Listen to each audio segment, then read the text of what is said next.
Good afternoon, everyone. My name is Tim Barker, and I'm the District Attorney of York County. We appreciate everybody being here as we give an update on the tragic events that occurred earlier today here at UPMC Memorial Hospital. I'm going to begin by giving you some facts before I turn it over to our Governor, Josh Shapiro, to go ahead and make comments. And the reason why I'm starting off with the synopsis is because as part of my role of District Attorney, I have to go ahead and review items of evidence and make legal conclusions on certain things. And we had sufficient evidence that I, at this time, can announce some specific legal conclusions. Now, I do want to mention up front that this is an ongoing investigation. There are other aspects that will still need to be looked into.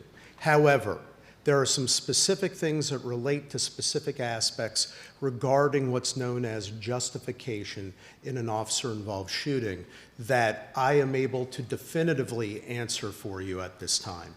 So what I want to do is start off with some of the basic aspects. From between 10:35 a.m., approximately that time, and 11:13 a.m., an incident occurred here at UPMC Memorial Hospital that involved an individual by the name of Diogenes Archangel Ortiz. His date of birth 11/4/75. This individual entered the hospital, and he entered carrying with him a bag that did include a handgun and zip ties. That becomes important for what he did later on. He went straight to the ICU, and in the ICU, this individual went and held hostage members of the UPMC staff. In total, he wound up discharging his firearm and struck 3 members of the UPMC staff. One was a doctor who was grazed, the other was a nurse and a custodian who are in stable condition at this time. There was, from our understanding at this time, a 4th individual who fell and did suffer injury, who was part of medical staff due to the fall, but not struck by the discharged firearm. And additionally, there were UPMC officers that responded right away to try to alleviate the harm that occurred. And in fact, this individual, Diogenes Archangel Ortiz, did discharge his firearm at UPMC officers. He did hold individuals hostage, and that led to contacting the authorities and to the response of multiple law enforcement agencies, which include the following: the West York Borough PD, the West Manchester Township PD, and we are located within West Manchester Township Police Department region, the Northern York County Regional Police Department, Spring-Itsbury Township Police Department, Spring Garden Township Police Department, York City Police Department, Newbury Township Police Department, the Pennsylvania State Police, York County detectives from the District Attorney's Office, the York County Sheriff's Department, and overall the York County Quick Response Team, which is made up of highly trained individuals from throughout this county. Together, they came to go ahead and alleviate the harm of the situation and to go ahead and see if they could mitigate anyone from further suffering any damage from being shot or any other scenario like that. What had occurred then was there was a formation that was formed by law enforcement that was highly professional as they went to go ahead and engage Mr. Archangel Ortiz. What had occurred at that point is when they went to go ahead and breach in formation, the ICU, the individual was holding at gunpoint a member of the UPMC staff and ordered the police to get back to behind the doors. They did, so that as the person being held hostage would not be harmed, and were attempting to try to engage in discussion with Mr. Archangel Ortiz. At that time, they proceeded to go into further formation to work on how they were going to approach the individual.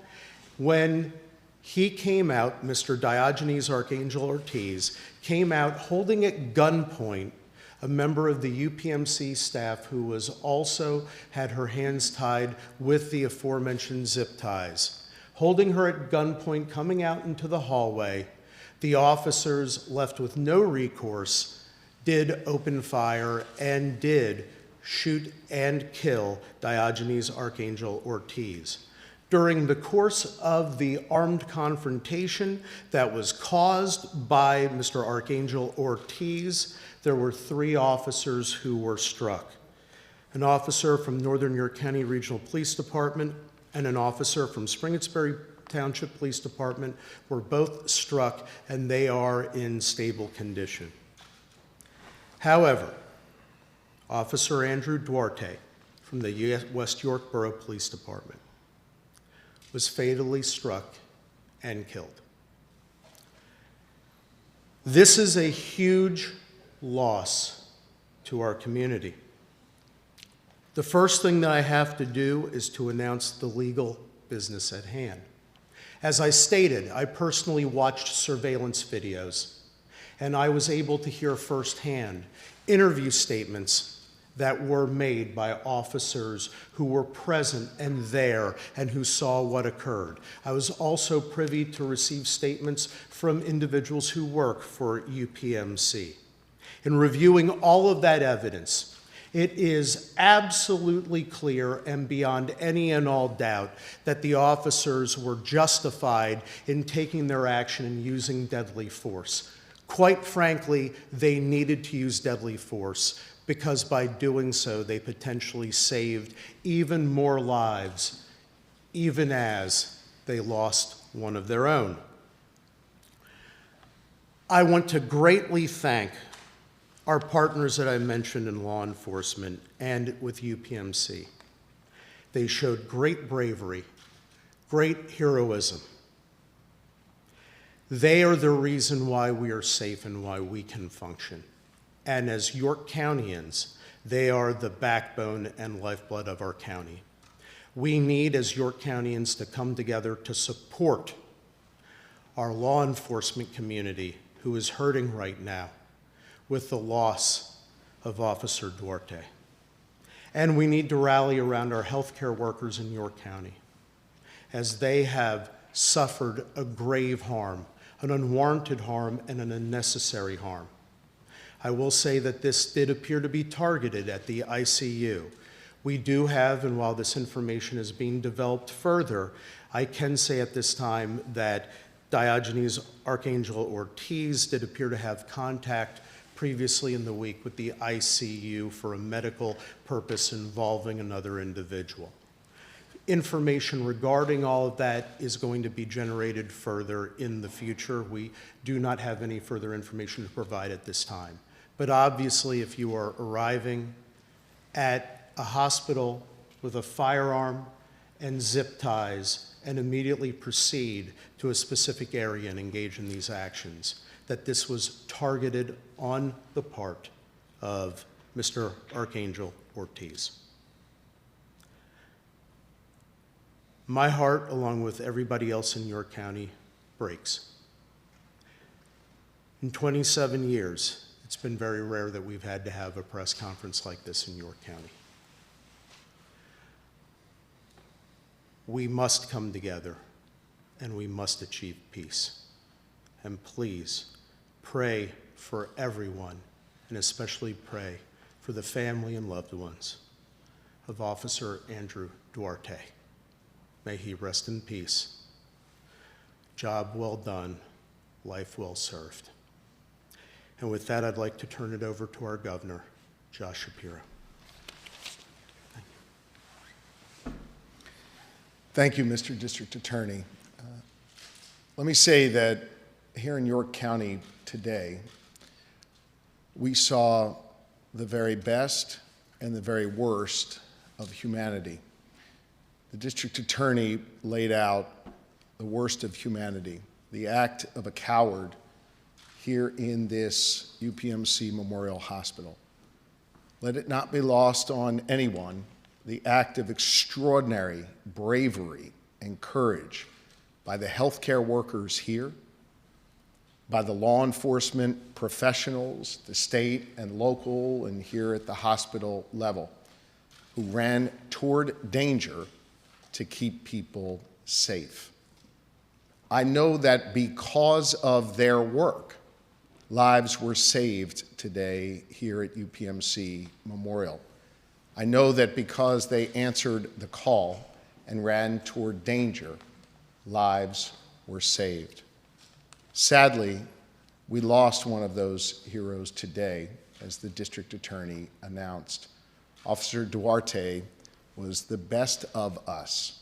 He was someone who put on the uniform of service and went out to try and keep his neighbors safe. He is to be commended for a life of service, albeit cut way too short, but a life of service to others. We're deeply grateful to him. We're deeply grateful to all of law enforcement who answered the call today and ran immediately toward danger. As the DA cited the various departments that came, I want to thank them, and I also want to thank the Pennsylvania State Police, led by Colonel Christopher Paris and Lieutenant Colonel Bivens, who joined me here today. All state resources, including that of PEMA, we're joined by Randy Padfield here, were brought to bear. This was an example of government working together at all levels. I want to thank Senator Kiefer and Representative Grove, who are with us. And I want to take a moment to thank your county government and county leaders as well. Commissioner Wheeler has made clear that the county will provide all resources necessary to make sure that those who need help, particularly with their mental health over the coming days and weeks and months, will have the support they need from York County. This is an example of government working together at every single level. I want to thank the former District Attorney of York County and, of course, now our Attorney General, Dave Sunday, for being here. And I want you to know that my office has been in direct communication with the White House all day today. We want to thank President Trump and his administration for their concern for our community. We have all the resources that we need going forward to make sure that we keep people safe and that we are able to help people heal. I want to take a moment to speak about those healthcare workers. Obviously, we pray for a full and speedy recovery for those who were injured today.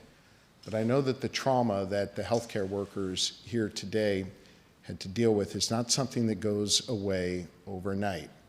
Every day when you put on your white coat or your uniform of service to others here in this wonderful hospital or any hospital across Pennsylvania, you are performing that function because you care about your neighbors and you want to make sure that they are healthy and safe. Something like this should never, ever happen in your place of work. And we'll continue to work with you, our state and local leaders, to make sure that you have the resources and the services you need to be able to perform your functions. I've spoken to Leslie Davis, the CEO of UPMC, and I know that the hospital and the health system will provide whatever resources that you need in order to make sure you are able to heal. It is, for me, another painful reminder of how tragedy can come to a community in a split second. But it is also an uplifting reminder of how neighbors in this great Commonwealth always reach out to help neighbors, coworkers helping coworkers, and of course law enforcement being there to ensure the safety and well-being of a community. Tonight, we pray for this community, and especially for the Duarte family. A life cut short, but a life of service and meaning and purpose. And I offer my blessings and that of my wife, Lori, our First Lady, our family, and the entire Commonwealth of Pennsylvania. We pray for strength for this community. We pray for healing for this community. And we pray for the family of Officer Duarte. I know that the team here at UPMC has a lot of work to do to both take care of patients and to heal themselves. And we're grateful that Elizabeth Ritter is here with us today representing UPMC in her leadership role. Elizabeth, I know this is not something that you ever would want to have to grapple with in your workplace, Well, we are grateful for your leadership here, and it's my pleasure to turn the microphone over to you at this time. Thank you. We're grateful today to all law enforcement officers who responded so bravely, as well as our outstanding leaders and staff who immediately responded and continue to work together to support our employees, our patients, and their families. Our thoughts and prayers are with everyone who was exposed to this terrible event, and we are so grateful for the outpouring support that we've received from so many of our colleagues here. Thank you. I think with that, the DA and I will be happy to try and take some questions. I don't imagine we'll be able to offer any more detail on the investigation, but certainly if there are any general questions, we'll be happy to try and answer them for you. Can you say again the condition of the people who were also injured? I'll leave that to the DA or the hospital. Our information that we have at this time is that everybody else is in stable condition who had been shot. One individual was grazed and in fact did not need to go for anywhere else for further care. The other individuals, they have received medical care but are stable to the best of our information at this time. And DA, you said there was a nurse, a doctor, and I apologize, who was the third one? A custodian. Custodian. Yes, that's based upon the information that we were able to obtain at this point through the investigation. Do you know how many were held hostage with zip ties? At this point in time, it would be speculative to say the exact number. We can definitively say one individual that is being reviewed to see if it was the same individual being referred to at other points in time. So I can't speculate, and that will be subject of the further investigation. Do you know what kind of firearm was used? This would have been a handgun, a semi-automatic, if I recall correctly. I do not know more specifics yet in terms of other ballistics testing. Ballistics testing will occur. That will be ongoing. Any information about where the individuals were shot? You said the doctor was grazed, but can you give any more clarification about their injuries? At this point in time, I would not do so because we do not want to provide any misleading information. While we do have general information, it is general in character. Given the personal nature of an individual being harmed, we would not want to do anything to create any misinformation. Did Mr. Ortiz shoot anyone, or were the other people who were shot possibly shot as in the process of sort of a friendly fire scenario? So at this point in time, there's aspects that are part of an ongoing investigation in terms of certain situations and scenarios. I will say this definitively, that we do know that Mr. Archangel Ortiz did shoot other individuals. The exact trajectory and nature of some of those gunshot wounds and how they occurred, that is subject to the further investigation. Was the person who was treated earlier in the week, was that a relative of his, and was that person still in the ICU at this time? So for purposes of privacy, until we're ready to go ahead and reveal those further aspects, we're not going to comment further. We do have information regarding that individual, but quite frankly, that individual's family, their relatives, there's notifications that would need to go through this way. So we would prefer not to say anything further about that at this time. We're trying to be very respectful to the sensitive privacy interests and nature of what all had occurred. Does the hospital have metal detectors? Is that something? So in terms of their security procedures, that's something that would be best left for further discussion. With the hospital, our focus at this point in time is on the criminal investigation in and of itself. I will say this, that the UPMC police officers did rush right in and tried to alleviate any harm, and they were, like their fellow colleagues in law enforcement, they ran into gunfire when other individuals like us get to run away. Can you just clarify the number of individuals shot, not including Ortiz? So, to the best of our information at this point in time, in terms of individuals who were actually struck by gunshots and had suffered gunshot wounds, that total is 6 individuals, 3 medical personnel, 3 law enforcement personnel. And then can you just say, or rather, can you spell the suspect's name? Yes. This is the spelling that we have, and so this is accurate to the best of our knowledge. Diogenes is Diogenes. Archangel is Archangel, hyphen Ortiz, Ortiz. Where do you live? So that further demographic information is all part of the ongoing investigation that we are gathering at this point in time. One more? Did this happen in front of patients? The best way to put it is this: it did happen in an area where individuals were being treated, and clearly medical personnel was, to the extent that other patients were aware or impacted or affected by what occurred. That would be subject to further criminal investigation. However, one thing that I would note, that is not information that we would necessarily want to so readily share, because again, these are private patients who have very, very heightened privacy interests that we would want to make sure that their well-being is secured.